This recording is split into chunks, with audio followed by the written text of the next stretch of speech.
Science knowledge only adds to the excitement, the mystery, and the awe of a flower.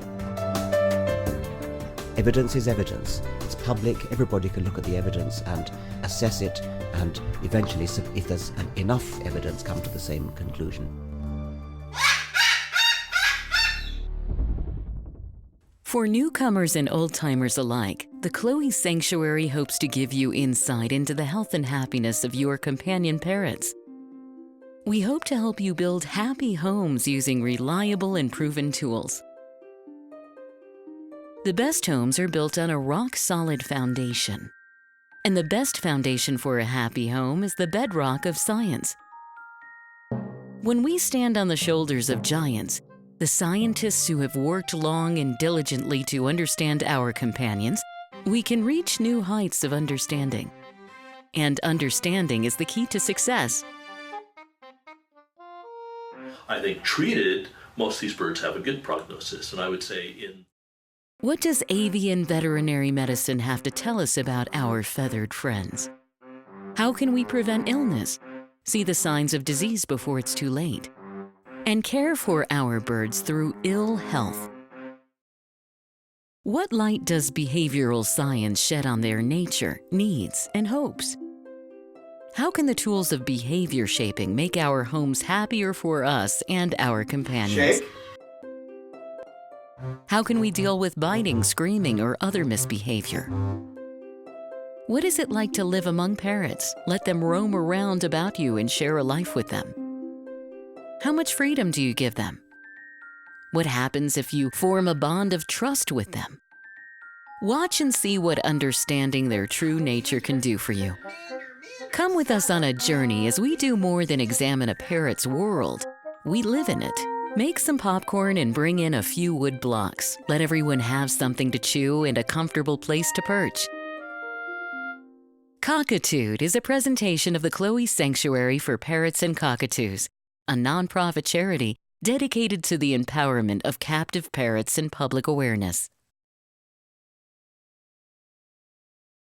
I'd like to do a big shout out to those people who make this video cast possible. Cockatude would not be possible without our patrons. And so, here they are. Kaya E., Svetla K., Lisa H., Jennifer G., Delphina L., Christopher, Peggy J., Cindy M., Ruth C., Vivian G., Elaine W., Lori B., Tobias L., Deborah E., Brad L., Mercedes L., Sonia H., Brenda B., Dash R., Dan R., Jody, Dan H., Jessica, Michael F., Janice F., Mary M., Timothy F., John S., Lena P., Sissy S., Regina J., and Debbie M. Without these patrons giving us of their hard-earned cash, we couldn't continue doing this podcast.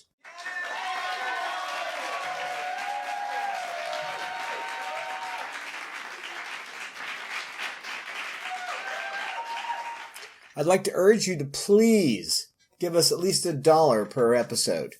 We do 2 episodes a month. We'd like to do more, but in order to do that, we have to have the time. And right now I'm spending a lot of time trying to beat the bushes for the Chloe Sanctuary.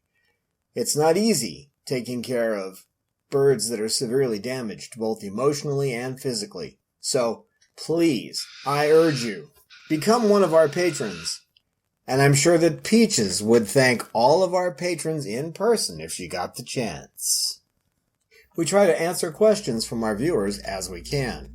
If you are a patron, be sure to email us at patron@chloesanctuary.org, and your questions will take precedence. We always put our patrons first because they put us first.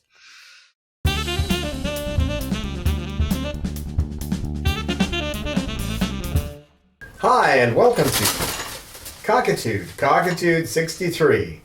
Learning the language of parrots, rewiring your brain. Well, cognitive sciences is making advances day by day, and one thing that they have discovered, and this has been, and they've been studying this for a while, is what happens when you learn more than one language. Expand your mind. Learning a new language causes improvements in brain function at any age. Better integrated brain network, faster learning, more efficient learning, creates new neural pathways, new ways of thinking, denser gray matter, increased motor control, many increased perceptions. Linguistic relativity expands and alters our worldview, thickens the cerebral cortex, enhancing thinking ability, and aging brings even greater clarity of thought. If you learn more than one language, it definitely rewires your brain. And what you doing, little girl? What are you doing? Look at the body language here. It's obvious that Pippa is saying something. She's saying, I want to go over here. The wing position, the head position, the eyes, they all combine to say that. You want to go up there? You go to the bathroom? Oh, okay. Go up there if you want. Is that what you want to do? And one of the things that I've said quite frequently, and I don't think people take me serious when I say it, is that I have learned patience from these guys. That before I was living with parrots, I was an impatient individual, quite often just getting frustrated. I reminded myself in many ways of John Cleese in Fawlty Towers, where he's the famous gourmet knife, and his vehicle won't start, so he's out there and he's hitting it with a stick saying, I'm going to thrash you within an inch of your life. So I did learn that from these guys, and I think that part of the reason is because they teach you their language. You actually develop a language with them. So you have an individual, unique language with each bird. And then, of course, they also have a common language that seems to be wired in, although they don't have a lot of wired-in behavior. So we'll go over the wired-in things that you can learn from these guys, and then also those things that are individual.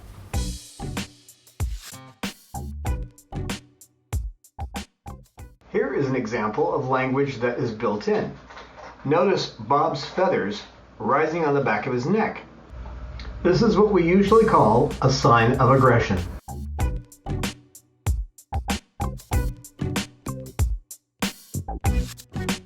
The individual traits they have in their languages. And the scientific research shows that certain changes happen when you start to learn a language. When you're learning a language, they've discovered that it can physically change the structure of your brain and also your perceptions. So if you're working with birds and you're paying attention and you're learning their language, the way they communicate with their feather position, the way they can communicate using sounds, they have a wide vocabulary of language.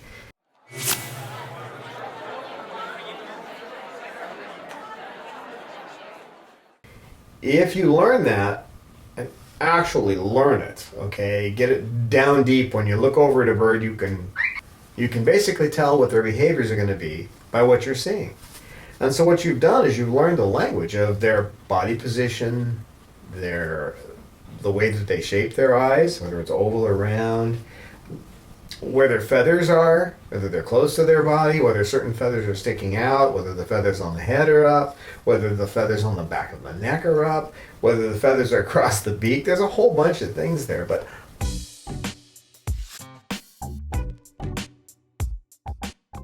this is another example of built-in behavior. Covering their beak with their feathers means they are peaceful, calm, and contented. These things add up to language, just like sign language, where you might have two hands, turtle, you got the little head sticking out and the shell over it. So there are a number of factors that you put together to be able to translate what their body position and sounds they're making, what that actually means. So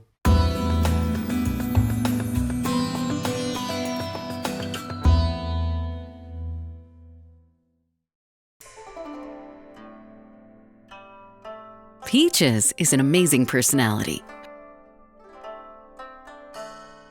Her daily maintenance requires dedication and mindfulness. She requires 2 forms of medicine, 7-course meals, and effort to entice her to eat. Extensive preening every day, special tools to trim nails, constant attention to her vocalizations, daily walks, and twice yearly checkups due to the possibility of impacted feather follicles and the nature of her spinal injuries. It seems a common misconception among the general public that parrots are like toys in a toy box. Nothing could be further from the truth. They are complex creatures. Recently, scientific studies have shown them to be at least as intelligent as chimpanzees. Every captive parrot needs special humans who will dedicate themselves to understanding them, those who know their species as it lives in the wild, special people that understand their social, mental, and physical needs. They need to be understood for what they are, and not as merely human companions, as circus performers to bring smiles. Peaches needs all this and more. She is our special girl. Will you help us care for Peaches? Please make a donation today at our website, chloesanctuary.org. That's spelled CHLOESANCTUARY.org. As a special thank you for your donation, we will joyfully send you a postcard with Peach's happy face.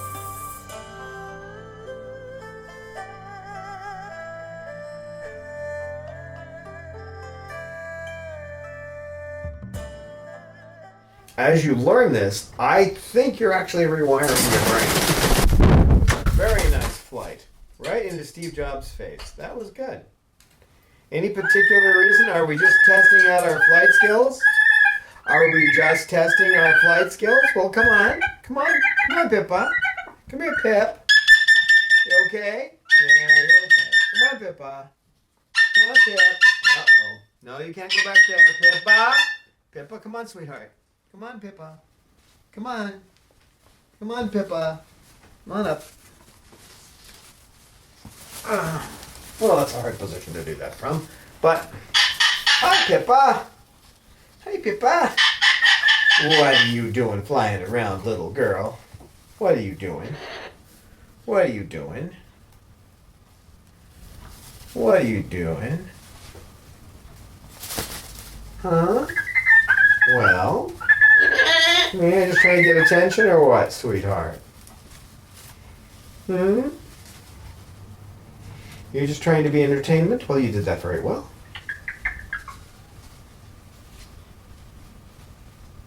So when you're working with these guys, if you're paying attention and you're trying to learn their language, you're actually forming new neural pathways in your brain. And as I said before, these guys taught me patience, and I'm not kidding. Learning their language and looking down at Coco and seeing, like right now, she's about half asleep. She's kind of tired, aren't you? It's that sleepy time of day. Again, when I'm taking the video, but you're not tired, don't worry. I can look and see now she wants to come over and she wants to be social. Don't you? You want to sit on my shot? You want to sit up here and be social? Is that what you want? It is? Okay. Hi, baby. And I think some of the neural pathways you can develop are like nonviolence, because by nature they're nonviolent. You learn to understand territory a little bit. You know, what belongs to whom because they're holding it. It's not that they won't give things up, they will. But if it's something that they're holding right now, then they're going to want to hold on to it. It's part of the common language. Well, most of us aren't going to learn parrot language early on. We're going to learn it later in life. And recent studies have shown that if you're learning a foreign language, and of course you can't get much more foreign than the language, the body language and vocalizations of parrots, if you're learning a foreign language, it actually thickens the cerebral cortex and does things like expand memory, and thought, consciousness. So it can be consciousness expanding to be around these guys. Now I'm sure there's people who are watching who are going to go, yeah, sure, that's probably not true. But once I developed a language with these guys, that's my toe you've got down there. I know you're just trying to balance, but once I developed a language with these guys, I found that there were certain things I was less likely to do. I was less likely to do the John Cleese thing, going to grab a stick and yell at some inanimate object. I found I was less likely to, hey, that's my toe you're pulling on there. Yes, I know, it's in a sock, so it doesn't look like a toe. I understand that. I know it doesn't look like a toe, but there's a toe in there, okay? And you don't want to be chewing on my toes. No, I know you don't. No. No.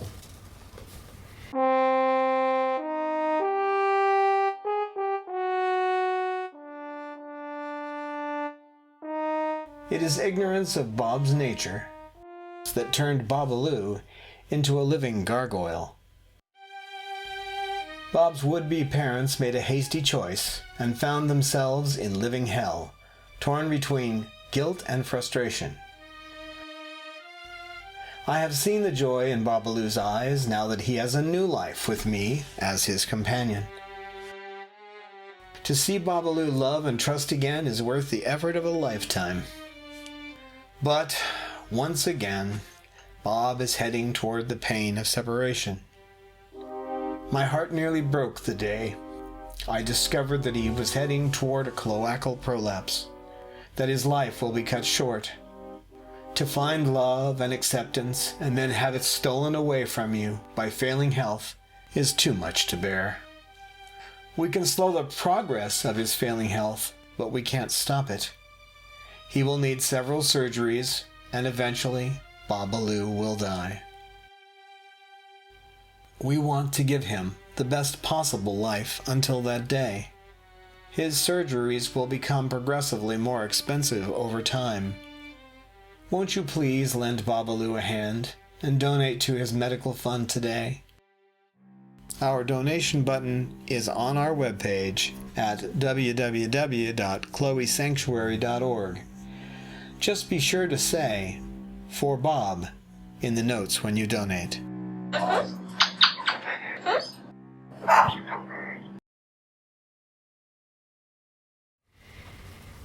So one of the things I noticed is that I resolve things differently now. I tend to want to find a way to work with situations and people that make things come out the best for everybody. And these guys, I think learning their language helped me to make that change. Where before I was kind of just a hard charger who went by themselves.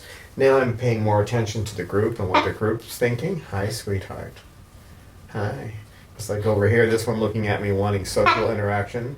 And that one over there saying, don't pet sugar. Right, Peach? Don't pet the sugar. You guys are sitting next to each other. That's not ever happened before, so that's kind of interesting. You're not gonna chew on my socks. You're not. Nope, we're not doing that. No, we're not doing that. No. Now, according to a theory called linguistic relativity, learning a new language can actually change the way we see the world. Yeah, I don't see the world quite the way they do. I don't have the eyes to see the world that way. I mean, their vision makes ours look like it was like we're snails compared to humans. Their vision is so intensely different than ours, seeing into the ultraviolet and the fluorescent, and not having all that other junk in front of their retina that, like we do. They don't have blood vessels in front of it. They don't have an optical nerve making a blind spot. So I don't see that way. But I've learned to see things more in terms of a parrot's world. Yeah, I can't be petting you down there. You're trying to get me to do that. I know, you're giving me that look. And she is actually giving me signals that indicate, please pet me down the back, and I'm not going to do that. You've got me going for a minute, though. I was listening to you and not thinking, wasn't I? So according to linguistic relativity, we can see things differently once we learn a new language. You know, it gives us a new vision of the world. So I like to say they made me more like Gandhi. Hi, Pete. Lucy, you're just gonna sit up there? Not say much more? Okay. Yeah? What, Coco? Pet me? Don't stop petting? Yeah, don't stop petting. I hear you. Hi, Peaches. Hi, Peaches. Hi, Sugar. Hi, Sugar Bird. They did some research down in Namibia, and there's a group of people down there that don't have the word for the color blue. So they actually can't tell it. They can't tell blue from green because they don't have a word for it. So when you learn the language of parrots, you develop a different vocabulary for things. These guys don't have a word for hate. They don't hate each other. They may have territorial issues with each other. They may have issues where they want something and they're not getting it. There are certain issues, but they don't hate. Now, I've seen some fear when a bird like caws, for instance, will fly at another bird. Now, that bird may become hesitant to be around caws, but it's not hate. It's just that if caws flew at the bird a few times, then the other bird's going to be nervous about having caws around. That's the way Lorelei is with caws. And Lorelei, it's the tail end. I like to say that it's the tail end of the mating season for the umbrellas right now. So they're pushing the limits of trying to do that last mating experience for the end of the year. So they're literally presenting their tails a lot. So you have to be careful not to overstimulate them. Right, Coco? Yeah? If you learn another language, then you're bilingual, right? But the scientists have broken it down into 3 types of bilingual nature. So there's 3 ways your brain can operate there. And if you get down into the tightest one, where your brain actually thinks in that language, so when you're switching from one to another and back and forth, almost instantaneously, that's the highest level of bilingual nature, and it gives you a completely different perception of the world. Now, if you've taken another language, you'll know that words don't have exact meanings. I mean, some do, like blue, green, that kind of thing. They cross over pretty well when you're talking human languages. But some things don't. Like in Eskimo, the word snow, if I'm remembering correctly, the word snow is actually 21 words to an Eskimo. You wouldn't just say snow. You'd say, it's hard packed, or it's, soft. But there's all these different words to describe it. And it changes your perception of the world. You're not just looking at snow. You're looking at like hard pack or soft, but we don't even have words for it. So again, it's hard for the brain to say, oh, well, how many different types of snow are there? Now, somebody who goes up into the snow, let's say a mountain climber who likes to go onto snowy mountains to climb to the top, they understand there are different kinds of snow, and they have compound words for it to describe it, but few have 21. So when you look at these guys that don't even have a word for hate, yes, Peaches. Yes, Peach. Oh, it's a beautiful song. That's a beautiful song. Oh, very good. Do you have another verse? Do you have another verse, Peach? Hi, Shug. What? Yes, I know you. I know it's the end of the mating season. I know that deep guttural sound she's making now. That's That's the end of mating season for her. That's the kind of sound she makes. Right? Right, Coco? Also the tending to hunker down a little more frequently. Right, Sugar?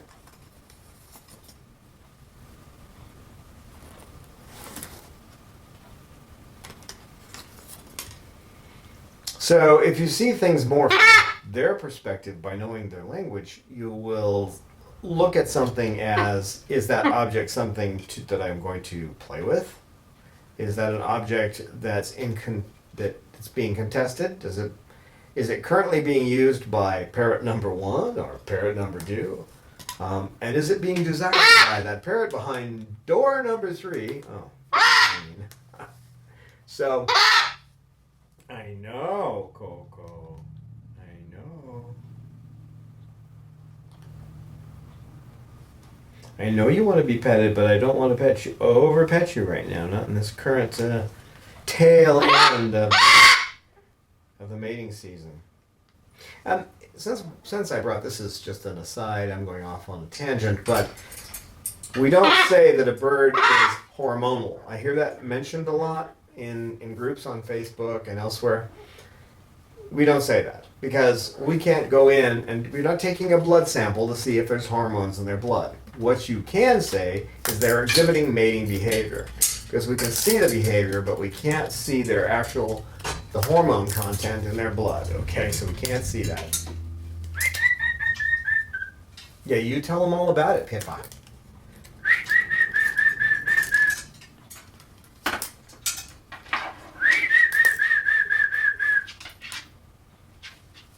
Right, Pip? Right, Pippa? I know. That's what Pippa says. That's what Pippa says. Mander, what are you doing over there, kid? Mander, Mander the great salamander. Mander, Mander the great salamander. Hi, Sal. Yeah, I know you've been having a hard time with this mating season too, kid. I know. It's been tough on you. So what parts of their language have really changed me? Well, for example, with Chloe, the first thing I learned from her as far as language is I want it. She taught me I want that. And I've mentioned this before, but she just climbed down on my chest and she stuck her head down and almost put her eye on what she wanted. That was because I had no clue what her body signals were. And of course now she can just look like this or look like that, and just a matter of shifting her eyes and I can tell want it, don't want it. So I think what that beginning to learn her language did for me was it made me more aware. It opened my awareness to what was going on in the world a little more.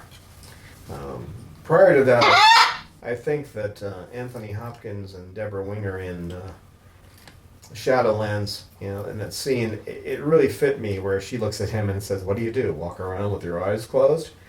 I really, at that point, I started to realize that. And the other thing, too, that sparked it, when I put Chloe back in her cage one time, this is shortly after I got her, when I was living on my own, and she pulled her wings tight, set her eyes straight forward, and just sat there unmoving in her cage. And I somehow understood from that she didn't like the cage she was in. So took her out, showed her cages. Most of the cages she wouldn't go near. She just looked at them, but she wouldn't get in them. This one cage, every time we walked by, she hopped into it. So I got her that cage. And that night she got up on top of the cage and she made all these, she's never done it again. She made all these wonderful melodic sounds with her crest up, and she strutted around like this is my home. And it was really something to see. And at that point I realized there's just so much going on inside that mind. And that was the point where I decided that I wanted to learn more. So I took Dr. Friedman's class, and of course Chloe was teaching me as well. And then came along Delorelei, and then the sanctuary got built. let's see. Then we started bringing in more birds for the sanctuary. Yeah, such a beautiful song, Peaches. That's such a beautiful song, Peach. That's such a beautiful song. Oh, you want up? Okay. Now, if she leans just slightly onto her left foot, and remember she's handicapped, so because of the 6 fused vertebrae in her neck, if she leans a little bit on her right foot and just lifts her left foot up a little bit, that means pick me up and put me on your chest. I know, you want to be petted too. I know. Oh, sweetie pie. Hi, Mander. So then another thing I learned from her as far as language is that I thought I was being cute. This is before I knew much. Before I even took the classes with Dr. Friedman, I thought, well, I'll just buy her one of those little talking parrots, one of those ones you put the batteries in and they say back to you what you say. So I put the batteries in it and I said, hello, Chloe, and it went, hello, Chloe, and moved its wings and said, hello, Chloe, twice. And it was sitting next to me, and she went right for that thing and attacked it. So that's where I started to find out about mate territoriality, because I had been petting her improperly. I'd been petting her down the back, which you'll see me do to Peaches. Peaches can't preen her own back, so somebody's got to do it.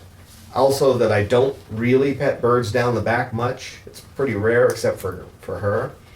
But when I'm doing these videos, I sometimes get distracted, and when you're distracted, you do things you shouldn't do, right? There's tons of feathers back here, and she can't reach any of them. So that's something I have to do. And if you're paying attention, and for example, you walk by Sugar's cage, and just glancing in for a moment, you can tell by her body position whether she needs something. Maybe she wants some more food in her food bowl. Maybe she wants fresh water. And she'll ask for those kind of things by body position.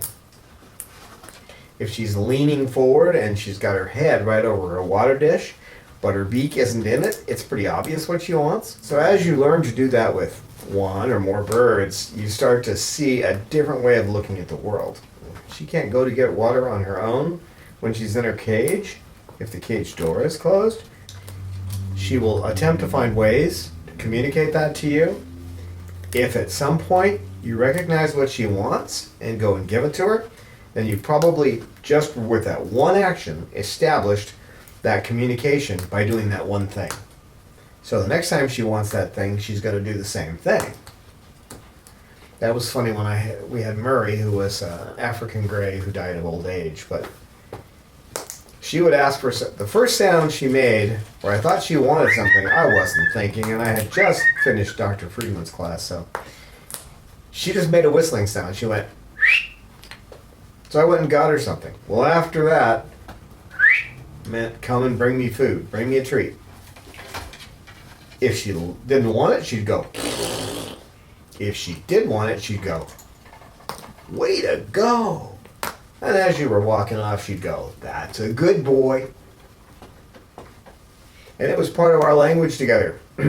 So I'd be sitting with a bunch of birds, and I'd hear, and I'd look over, and Murray'd be leaning forward, okay, looking right at me. I want a treat. So get up and get her a treat. That's what you got to do. And she would also, if you didn't give her what she was looking for right away, then she'd have certain body language when you'd go over to her. She'd turn away a little bit and look at you like from the side.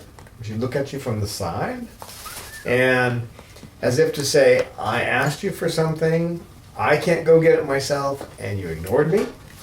Kind of like what you get if you're in a restaurant and you want your coffee cup refilled, and every time you look, the waiter's going right by you and right by you again and not looking at you. After a while, you're unlikely to give a tip to the waiter, right? Hey, Coco. Hey, baby. What's up, sugar bird? Well, one of the things that I learned from Sugar in the language that I developed with her is that I learned to understand to a deeper level they're suffering. Because she used to tear herself up. I mean, she hardly had any feathers on her. And you know, from the neck down, she was a mess. And at first I was putting collars on her to try to get that under control, and then trying to give her the right level of the medicine. The problem is that she has a high resistance to the medicine, but anyway, I would put collars on her, and then she'd get on the floor and push, just flatten herself out and scoot, because she disliked the collars so much. And then she would just make a face, okay? She would look at me when I would pick her up off the floor and talk to her. She'd look at me, she'd give me a certain look. So then I learned when I was looking at her, if she had a certain look, she was going to dive to the floor if I didn't deal with the situation. Fortunately, I figured out that, if you give her the right dosage of the medicine, she won't pluck. Right, Sugar? Oh, there goes that sugar bird. Where are you going to go? What you going to do? I know you want to go up to your perch. Do you want to go up to your perch? You do? You want to go to your perch? You want to go that way? You want to go to your perch? All right, all right, all right, if you want to. You did really well, though, sitting there. No, you don't need to be on that. Pippa, what are you doing? Okay, I got to get Pippa down. Oh, darn. Pippa, you can't stay up there. Sorry. Come here, Pippa. You silly girl. Come on. Let go. Come on. Let go of it. Let go.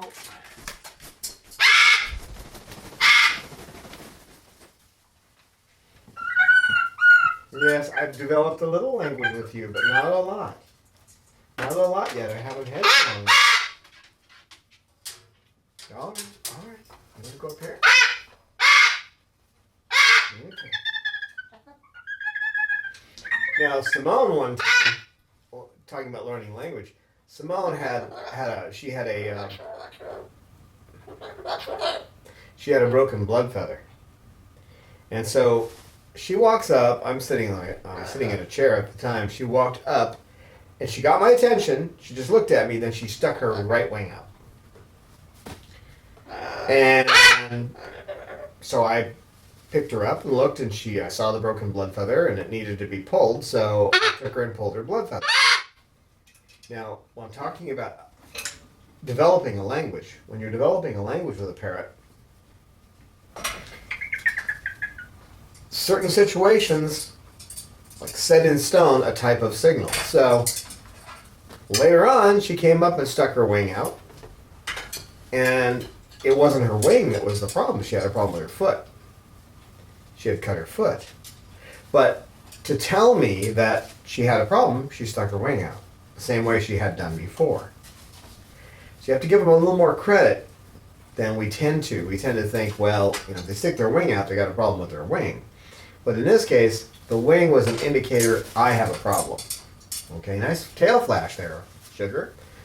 And I know with her, the foster parent who was taking care of her before she came here, that was back when we used to do fostering, had said that she would only eat from these certain small green bowls, and they said she was really nippy. She would tend to bite a lot, and they had trouble giving her medicine. She was on Haldol because she was chewing up her chest pretty bad. That's all she could reach. So she was with me for no more than 15 minutes. I had to give her medicine. I took a syringe, gave it to her. It was no problem. I was already reading her body signals, so I was able to understand what she wanted, which she just wanted to be held and petted while I gave her the medicine. Right? Peach? Now we have a lot of language together. If she was trying to climb up towards my face and really being agitated about wanting up like that, that's a situation where she's too hyper and you don't want to have her up at your face. She's never bitten me like that, but I know that hyperactivity and I've seen it at other times in other places.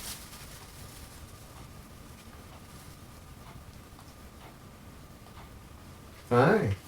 Hello. What it comes down to with their language is is you learn their nonviolent way of living in the world. Now you got to keep in mind, these guys, they weren't raised by their parents, so they missed a lot of steps in their development, and they're not fully functional. They're more functionally autistic than they are functional birds. But still, there's some basics here that are the same with those in the wild.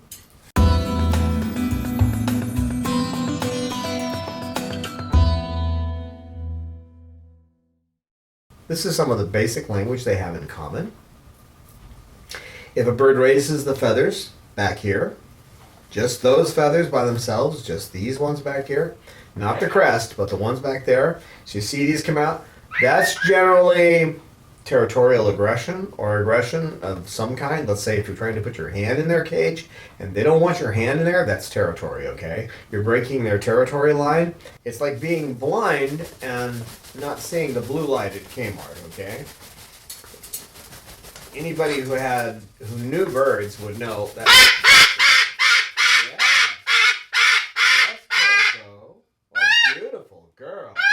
A beautiful girl. A beautiful Coco. That's a good girl. That's a good girl. Hi, pretty girl. Where are you going? Oh, Papa. Oh, Papa.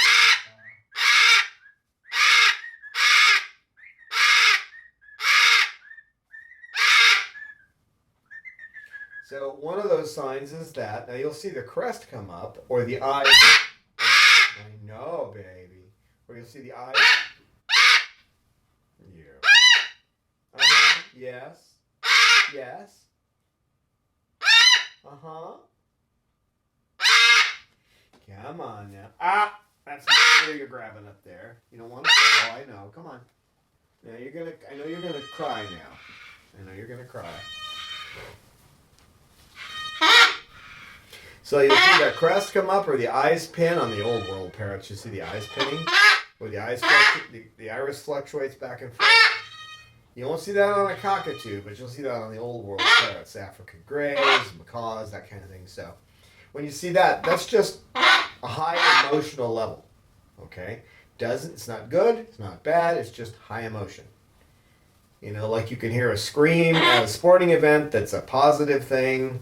Where they're like, yeah, or you can hear a scream that's like, oh no, horrible stuff. So a scream can mean more than one thing. In this case, they look the same. Crest goes up, eyes flash. It's just intensely interested. What are you doing, sweetheart? Just an intense emotion. So, you think you're gonna fall? Do you? No. Not eating the door. Not eating the door. This little one suffered from ingesting lead. So, no, we're not talking about chewing a little bit of lead. We're talking about swallowing a big piece of lead. So, it had to be surgically removed. This was before she came here. So, she's not responding too well to medicine to stop her feather destructive, although she seems to be keeping her primaries now. So, other common that you'll see in all parrots, or almost all parrots, forms of communication are the lunge to keep you away. If you're just so insistent on something they're telling you not to do that they have to lunge at you, they will. And they've told you in no uncertain terms over and over again to back off and you aren't listening. And you say, well, I never saw that. It's because you don't know their language. Once you start to understand their language, you'll see it. And you can work with it. Another common one is the turning of the head. You'll see them, they'll go like this, they'll turn their head back and forth. That's looking for a place to fly to. Now you may have, and I don't agree with the practice of clipping wings, but if you have a bird that's clipped, it will still make that look. Like, how do I get out of here? It just won't have a way to go. And you take fight or flight, and you take away flight, well, you're only left with fight. So if that's what you want a bird that's more aggressive, that's one way to do it.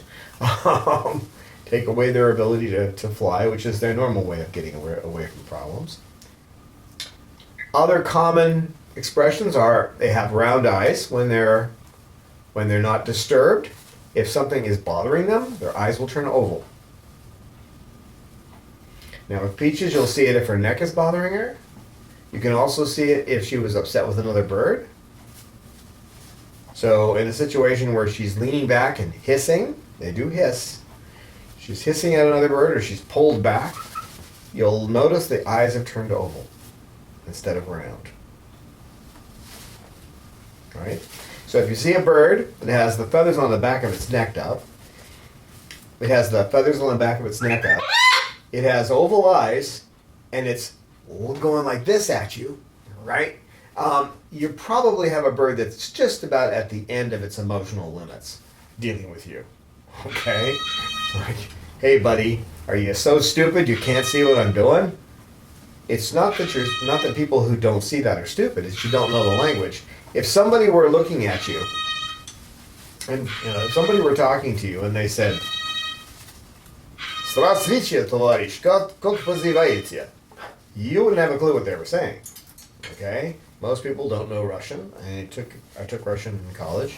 So if someone says that to you, you're just going to be like, what?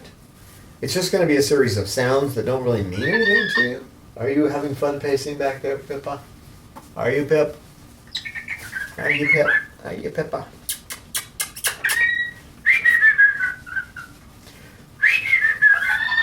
Pippa.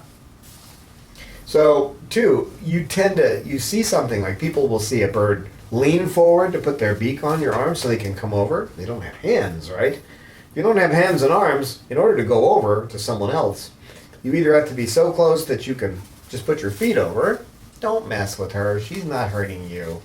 She's not hurting you. A little territoriality here. She's not hurting you, so don't mess with her, okay? Just let her go by. You see a bird take its beak and put it over towards you, and you pull back. People do that. They pull back. But in most cases, a bird is putting its beak over, unless the feathers on the back of the neck are up and the eyes are oval and they've been lunging, they're putting their beak over. In most cases, would you stop trying to get her? Come on, be nice. Come here. Come on. Let her do her pacing. She can pace and you can sit down here. How's that? Well, that's not pacing. But you can sit there if you want. I don't care. You can sit there if you want. So that's a matter of misreading signals. Now here's a good one. Okay, you're in the Middle East, you're in the desert, and you're walking towards an oasis, and there's someone standing at the oasis, and they're going like this to you. In most cases, you're going to look at that, coming from a Western society, you're going to look at that as they're telling you to go away. But this means come here, okay? We're used to this, but they do this, okay? So different signals can be quite different in different languages. As mammals, we see certain signals a certain way, especially as predators. We tend to look at a bird that's got its beak open and it's doing this towards us, lunging toward us, as being wanting to attack us. But there are a few predators. There are a few situations where a prey animal is going to want to attack someone else. If you're coming into their nesting area and they're protecting their babies, it's possible that that's what they're doing. In most cases, they're just defending their territory or telling you to back off. We as predators, because humans are predators, we as predators tend to take those situations and misinterpret them according to our own patterns, okay? Our own way of looking at the world. So we misinterpret those things because we have a certain mindset that's common to mammals, and then then we have a mindset that's common to human mammals, okay? And then based on other factors we have, like culture and that kind of thing, we have other mindsets. So, for example, cats are highly revered in the Muslim religion, but dogs aren't, okay? And it's almost the opposite over here. The whole black cat evil thing, that doesn't exist in the Muslim religion. So that's a matter of culture and religion or culture or whatever. You see things differently from that lens. And they see things from a different lens than we do. So when you start to look through their lens and you start saying, you're looking at things and you try to see what are they seeing. For example, what is Coco seeing right now? Well, She's in a position physically where she's leaning down, her tail's up a little bit. It's the end of the mating season. So she's trying to get social interaction that would lean towards mating. Okay. Her eyes are round, so she's not upset. Right, Coco? Yeah. Feathers are tight to the body. Aren't they, Coco? But she's obviously being social because she's sitting on me. That's not an uncommon thing around here. Other common things that you'll see between birds is if they move closer to you. If a bird's moving closer to you, it's probably comfortable with you. Exceptions being, the feathers around the back of the neck, lunging, that kind of thing. But if a bird moves closer to you and is exhibiting other positive signs like round eyes and no feathers on the back of the neck, no lunging, then that motion towards you is a social engagement, okay? Right, Coco? Other things you'll notice that are common are the bird that's looking like this down at what you're doing. Usually a bird that's looking like this wants something. It's they may only want social engagement with you because they like what you're doing. A good example is with Snowball. If you're holding a frisbee, he's going to have a certain look, and it's going to be like, "We're going to play frisbee. We're going to play frisbee." It's a certain look of engagement. If you have food that Lorelei wants, or if you have any kind of food, Lorelei is going to inspect it. So she's going to fly over, she's going to look down and say, what have you got? The next thing you know, she's on your shoulder looking closer at it. Okay. Hi, Pippa. Pippa girl. Come on, leave the door alone. Come on. It's weird. She only does this thing where she gets her face in the doorway. Come here. Come on. She only does that when I've got the cameras up. I don't think she cares for the cameras much. As I say, I don't know all of her language yet. And she's a little warped because she had the lead poisoning. So, right, Pippa? It's common for them to vocalize when they want something. You'll find that in almost every species. They'll vocalize. And that's what Coco's doing right now. She didn't want to be just left sitting here alone, so she's vocalizing. Sometimes she do it because the cameras are up, but that's not what she's doing right now. She just wants someone to pay attention to her, right? Or someone to pay attention to. If Cecil was in here, or Lorelei would get with her, but right now Lorelei she's a little out of control. It's the tail end of the mating season, and that one is the best flyer I've ever seen. She's like a bat, she gets around so well. So if you work with your bird to develop a language with them, it can actually rewire your brain to where you can understand them a lot better and also have a different view of the world. If you have problems with aggression or a problem with patience, it can help with that. I've seen it in my own life. But there is good scientific evidence that if you're working and learning a new language, that it actually rewires your brain. Expand your mind. Learning a new language causes improvements in brain function at any age.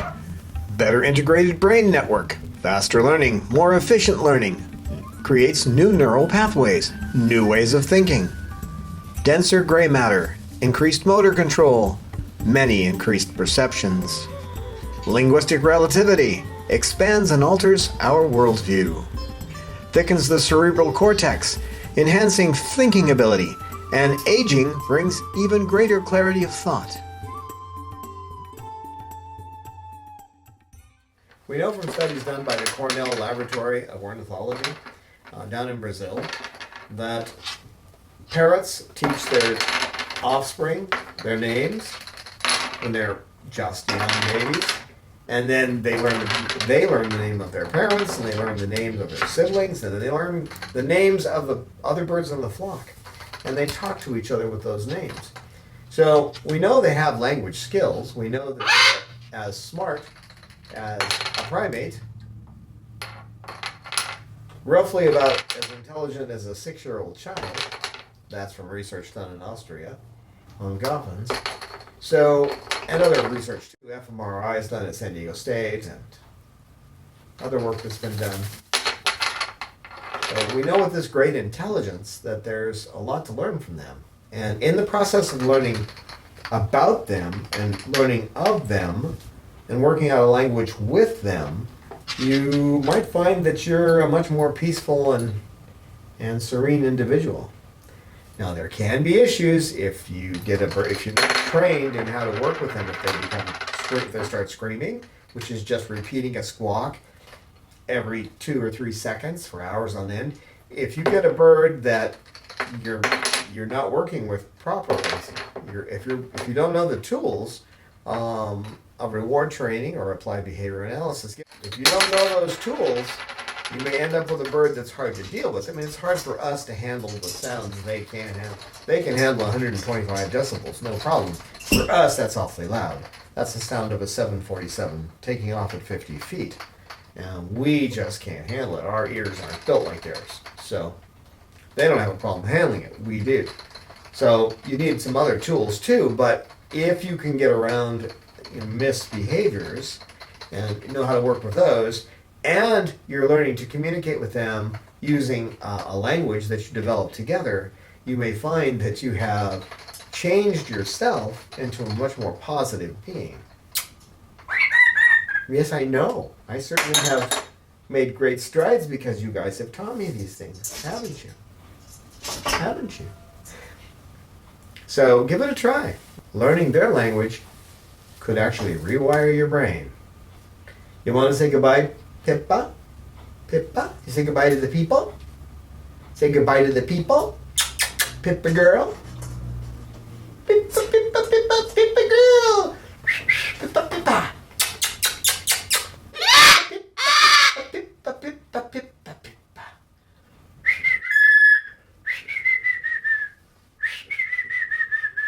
Pippa girl! Can't get you too excited, huh? We'll see you next time. We welcome your feedback on our videos. We look forward to your insights, tips, questions, stories, and pictures. You can email us at cockatude@chloesanctuary.org, reach us on Twitter @ChloeSanctuary, and join with us on our Facebook Chloe Sanctuary page.